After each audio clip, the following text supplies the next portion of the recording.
Good evening, everybody. Welcome. How are you? This is Dr. Rao. So, been busy all day, but I'm glad to be here. Um, I was listening something uh, very deep and really important. Uh, this was about what the many spiritualities talk about. We all have inner abundance within us, all of us, and how to really turn towards it was really their purpose. Um, in India, for example, that is called Chit Anand. That is existence, that is conscious, and that is the bliss itself. So three different names, but the same abundant thing that we all have. It's like entity. It's like a uh, self. It's like our feeling of um, liveliness. A feeling of having the life, right? Sense of life. Uh, People may call it consciousness, people may call it bliss, people may call it just force. You remember in Star Wars, they talked about the force is within you, and so force is with you. It is around us, and we are all engulfed by it, and then we are having that within us, and that force comes out from all that. Okay, um, so actually what human beings want is to we all want to live, right? We don't want to perish just like that. But when we are alive, we don't want to be dull. We want to be awake and aware and enjoying ourselves, right? And then we also don't want to be miserable, right? We want to be having that feeling of joy, happiness, bliss, and all that. This they termed into three different terms, but the same thing. One is existence.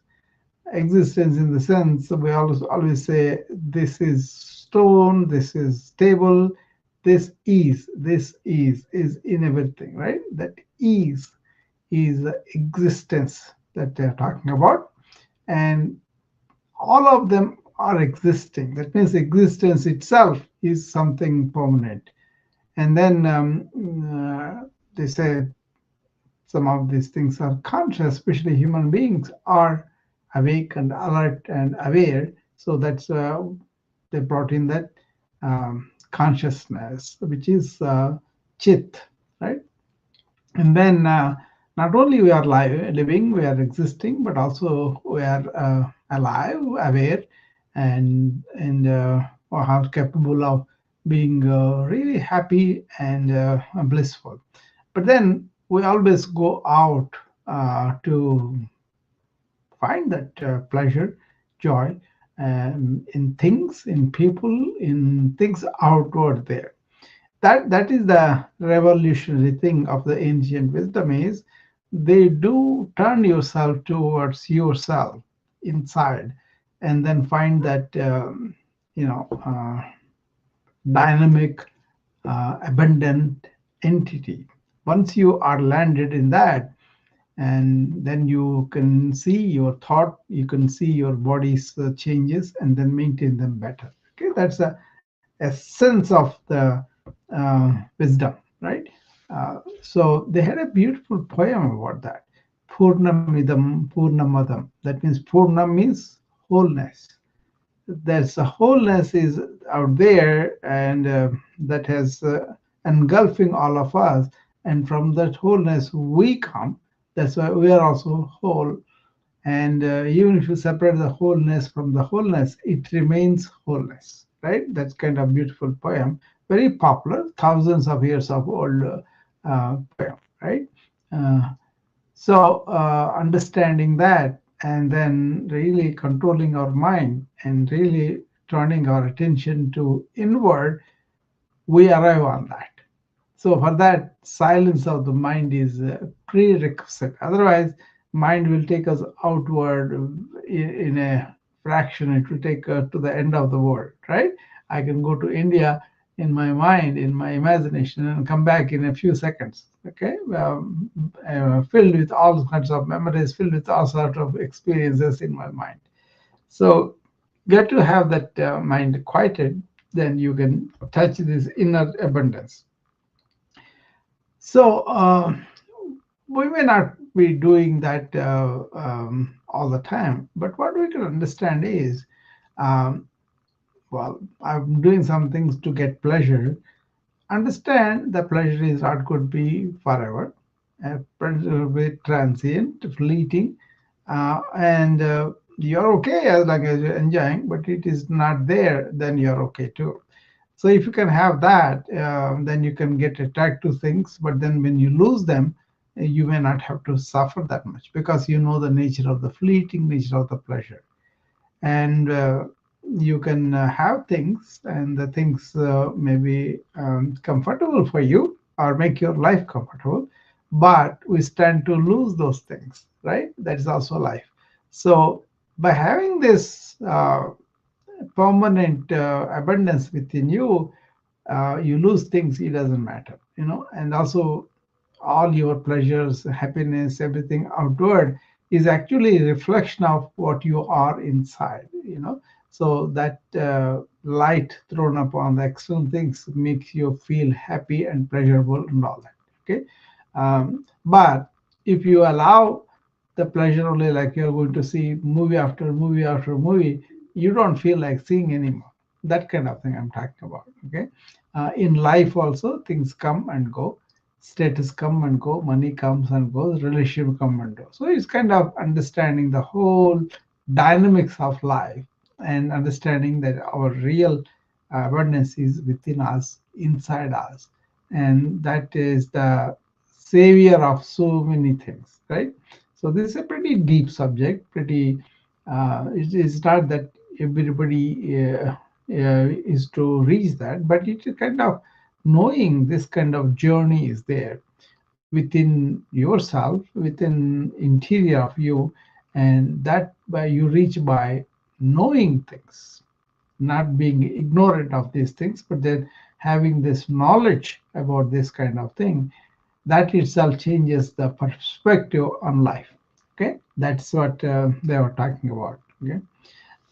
How I came about this was is more like everybody talked about in the ancient wisdom. They talked about inner sense of this divinity, which is it's there in all of us. That is the one which animates our body and mind, and inner perfection, inner fulfillment.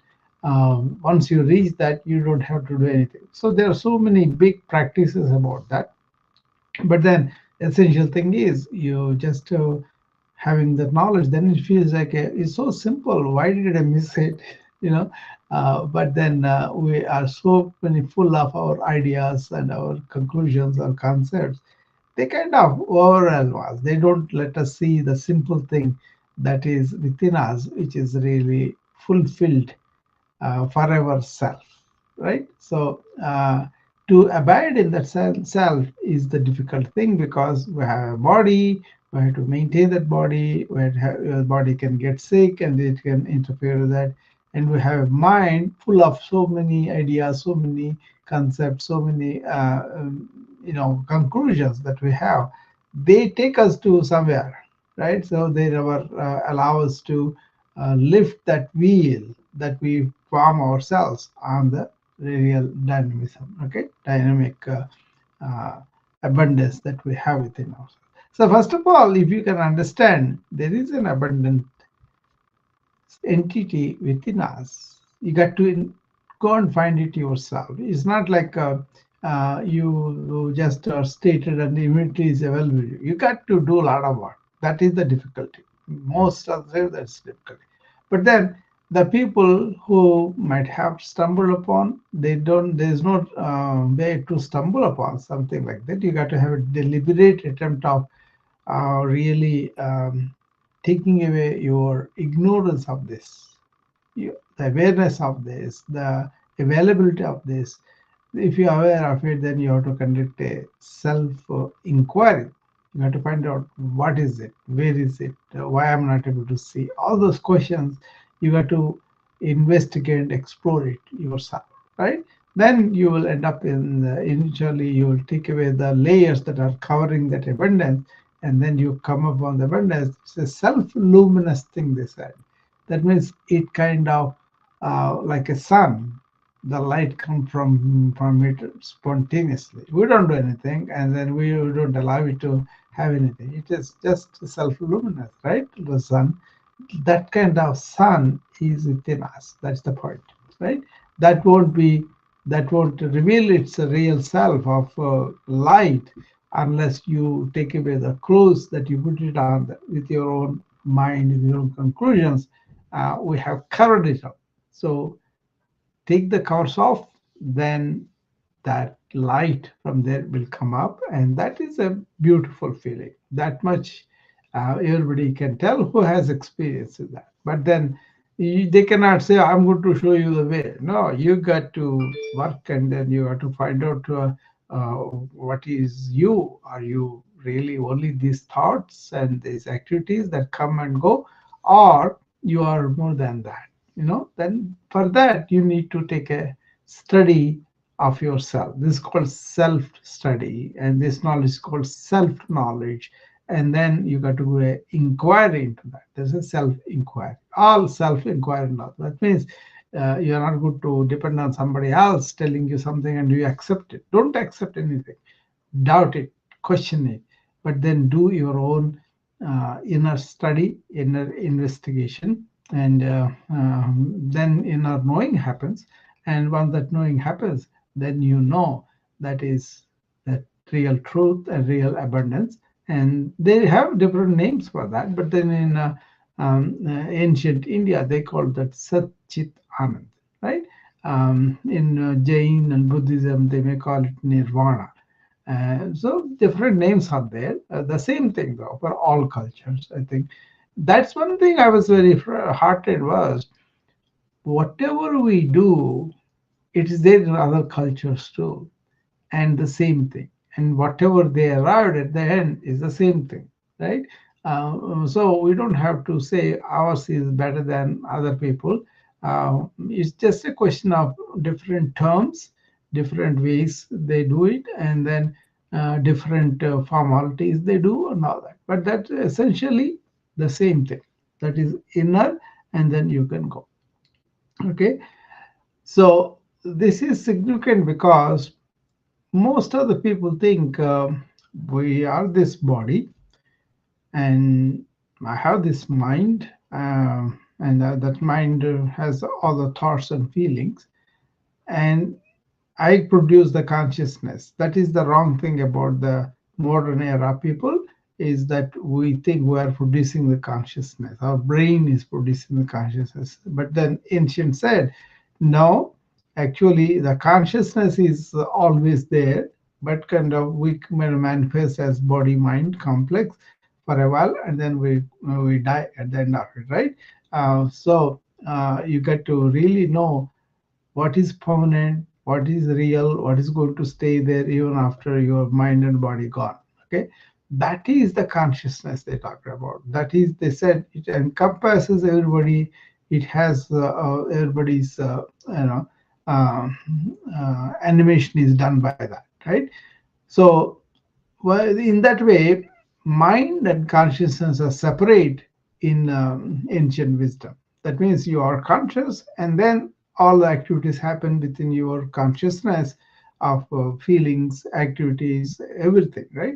So once you understand that, then you can understand how the mind works, how we can make the mind calm down, how we can make the mind be observed and don't be bothered by it. So most of the people running around with a lot of thoughts in their mind and they cannot control them, and most of the time they are very negative, and they don't like the feel of it.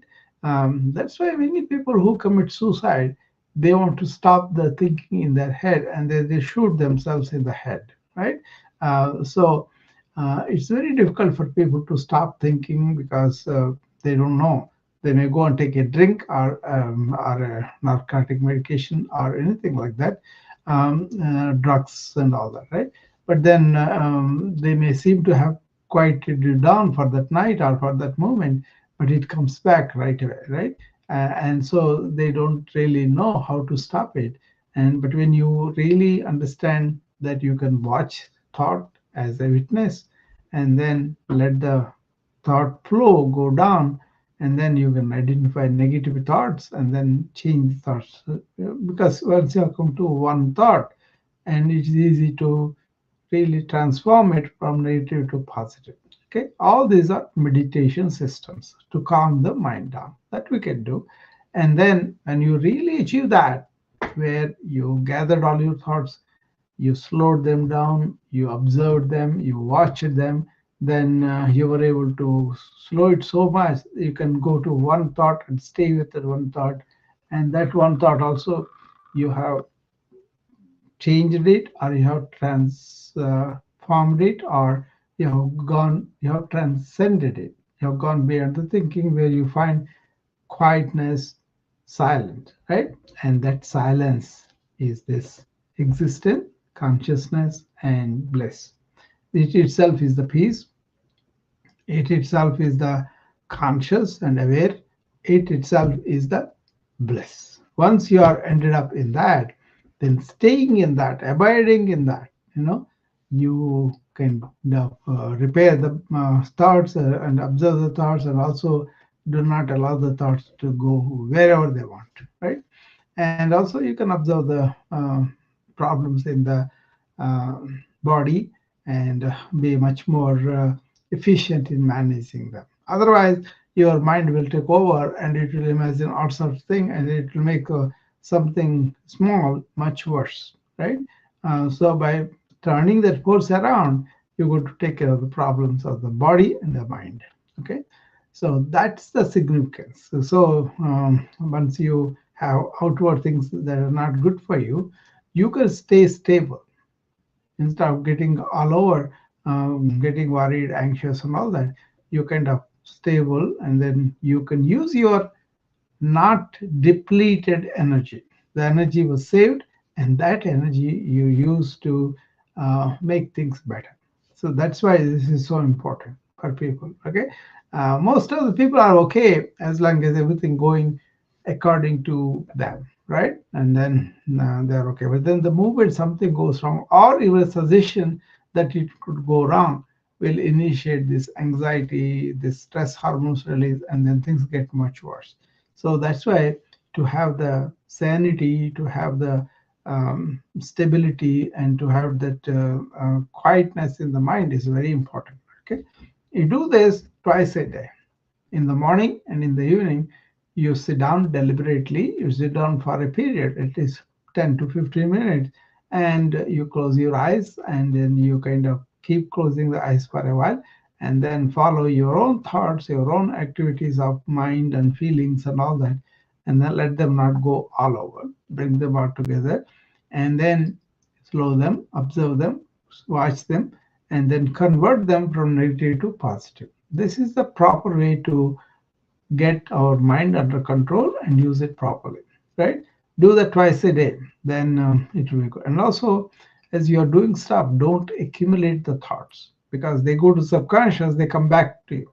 Okay, so you finish out the thoughts, whatever it is, and then you won't give the chance for them to go back into your subconscious mind and come back as memories, come back as a projection of the mind, and that you cannot control. This is what is happening. Many people don't do anything like that. They go on thinking, thinking, thinking, and that they become neurotic.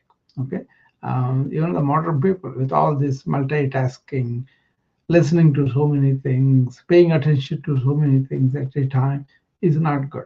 Okay, that's where I'm coming across for all this. Okay, so anybody wants to come up and tell me what they think about this? Do I make any sense?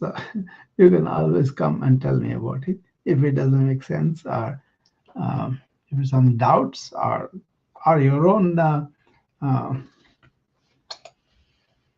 versions of it. Okay,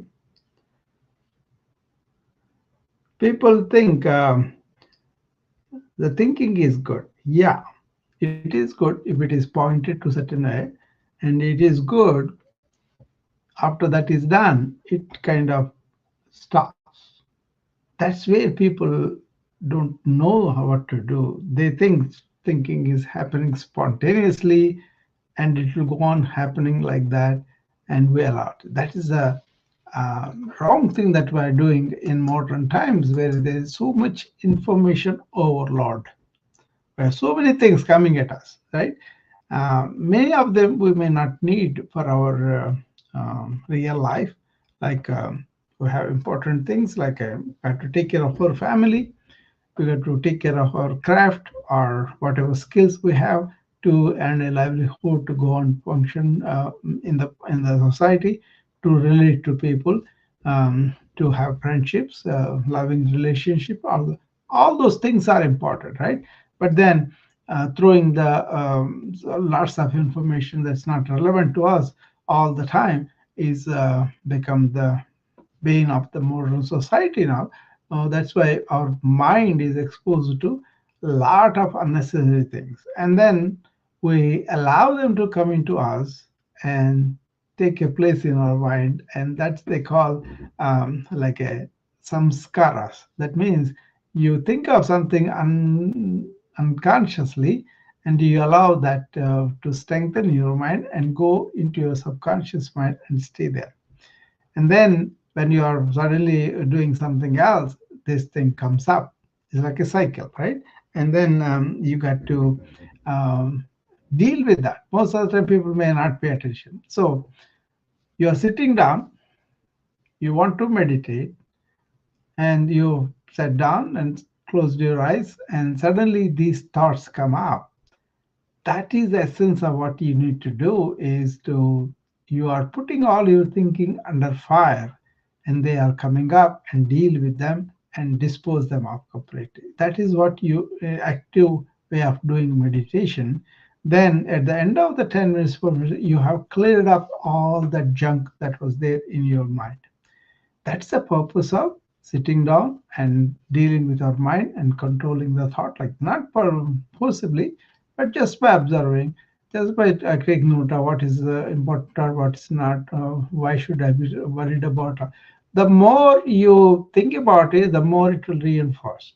But then if you say, I'm done with this, it's gone, and put it aside, that's gone. Okay. If you can do it on a daily basis every day, then your mind will be very healthy, fresh, beginner's mind, absorbs everything, and then you can learn anything new, right? Um, so the deal is most of the people think the more information they are getting in, the more wise they are becoming. Is that true? I see that overcrowds our mind. What is important is suppose you have done couple of paragraphs in a book and then reflect back on that right away. Just close the book and think about what it is that I read here.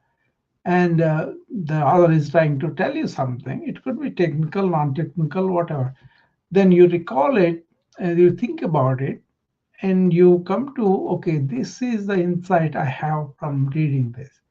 That's when that becomes your wisdom, right? It's not going to be just information only. From information, it has to lead to wisdom. You will have wisdom when you have thought about what you read, understood what they are saying, and got the essence of it as an insight.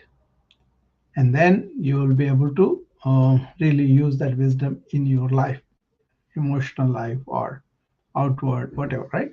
And then you will be okay. Other thing is, there is nothing like a growth, spiritual growth. Like I was telling you, the abundance is within you, but it is layered up by our own ignorance about it. You remove that ignorance, the strength that is there within you is come out. So this is a big lesson for me when they said, you think you are not realized, but you are already realized. Only thing you think you are not realized. So remove that ignorance, and then already self-luminous thing I said, right? The strength that we have inside will come out. Okay. So it is like a always throwing light on things and helping you to understand, helping you to go through the tough parts of life and all that, and you're always in that fully fulfilled state, fully accomplished state, and there's nothing else to be really knowing about. Okay, so this all sounds strange maybe, but the essential thing is you have this abundance within you. For that, you need to slow your mind and then let that abundance come out as a self-luminous sun. Okay, there's a famous saying by Ramana Maharshi. What he said was, thoughts change, but not you. So he's putting all the thinking process, everything we want to get as thought, right? That changes from moment to moment. We have so many things. But what is that thinking entity? What is that looking at the thought from that permanent position within you? That doesn't change. That is you, right? Let go the passing thoughts, he says next.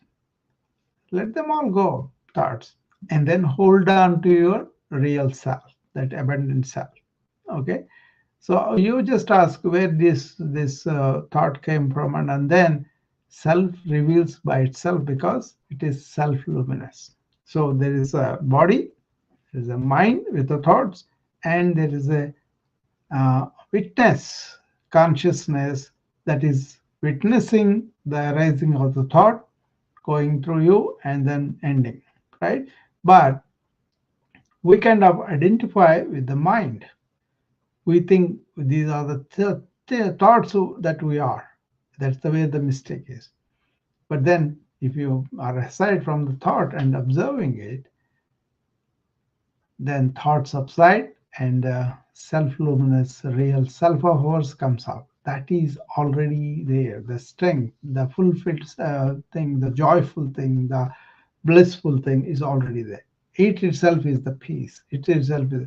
So people who have studied these wisdoms from ancient, they do arrive at that, and then afterwards life becomes such a beautiful thing because that self is, even though it is enormous strength and all that, it is uh, kind of always there and fulfilled, and then it will give you such a radiance. You don't have to really work for anything outside that way. Okay, so that's the difficult thing for a lot of people to get because they can't calm their mind down.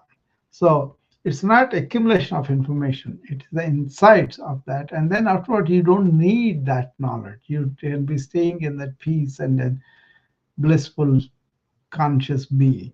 Okay, so this is what I wanted to say for you all. If you have any questions, come up. Otherwise, I will be finishing off in a couple of minutes.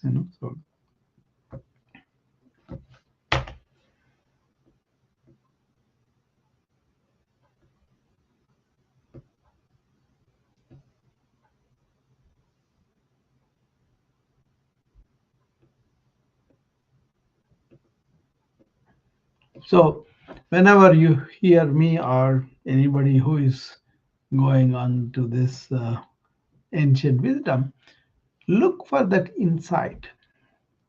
Don't observe it as information. Okay, better see that insight applies to you.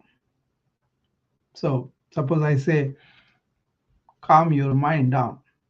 Check with yourself. My mind, is that staying calm or is that going around with lots of things? Am I having so many multiple routes that I'm thinking and I don't have the calmness in my mind and I think one thing at a time and finish it off? Am I doing that? That kind of thing. So those are the, it's not that you are good or better just because you are thinking a lot, but there is something like a slow thought, observed thought, finished thought that leads you into serenity, serenity, serene. Your mind becomes serene, calm, and peaceful, and all that. That's a wonderful thing to have. Okay, you don't need any drugs. You don't need any medication to calm you down. You just sit down and daily. First thing is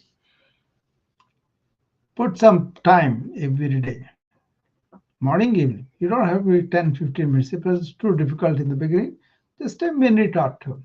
You plan to remember to do this, sit down, and then close your eyes, take deep breaths, and then just turn your attention to what's happening in my mind.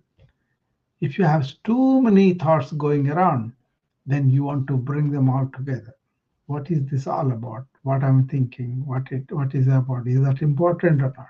Then you will bring all the thoughts together.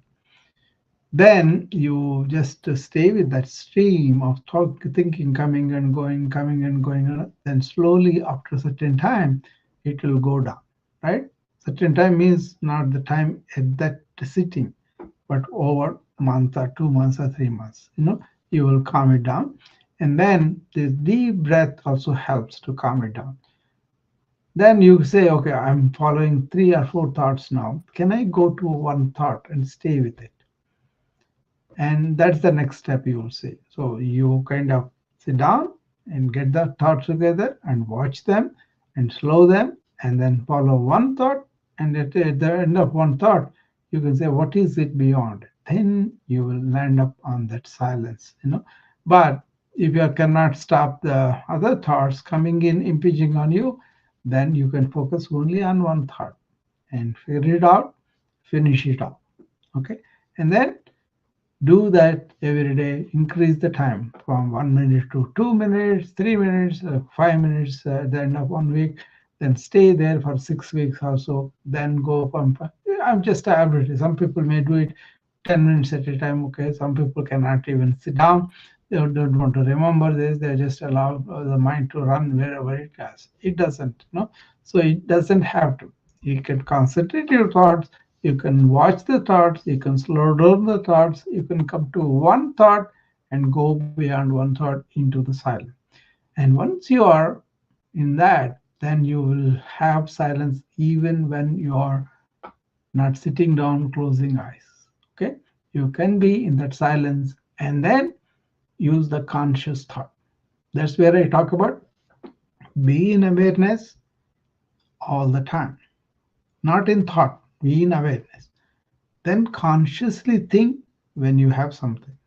Okay, what is happening in modern times now is we are allowing the mind to go and vagabond wherever it wants to and don't have any control of it. And that's why people are becoming very, very difficult for them to focus. They cannot watch a video of so many minutes duration. They want everything with the first 2 seconds, 6 seconds, 9 seconds. Leave alone, you can learn something, you can't even listen what is going on. And this habit of making the mind go all over all the time is what is the problem now. Many people don't have the peace and quiet within themselves because they are bothered by their own thought structure.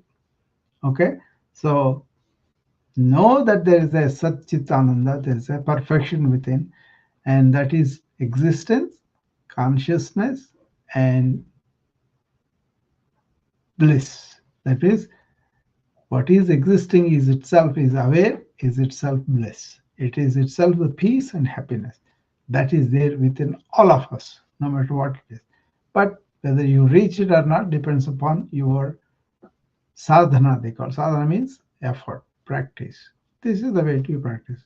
Fix up some time.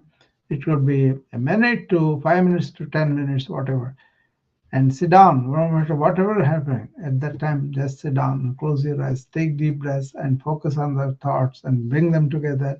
Watch them and slow them down. One thought, go beyond it, and stay in silence.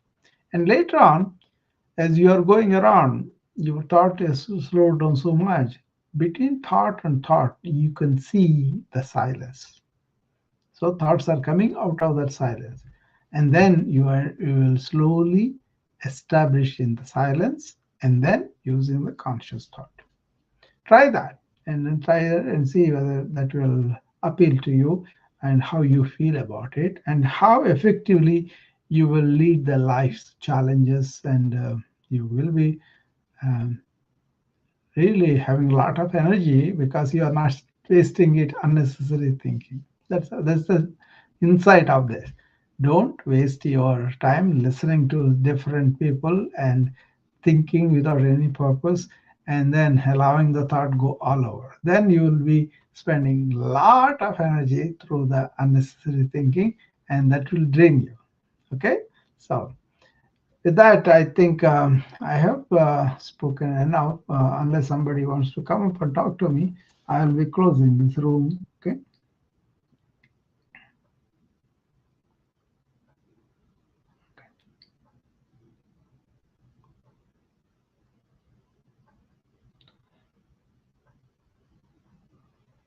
Okay. Then I will be closing this room for now. It's almost 30 minutes, maybe. Yeah, 36 minutes, I think. And I will see you back tomorrow, and we will talk some of the topic. Okay. Bye bye.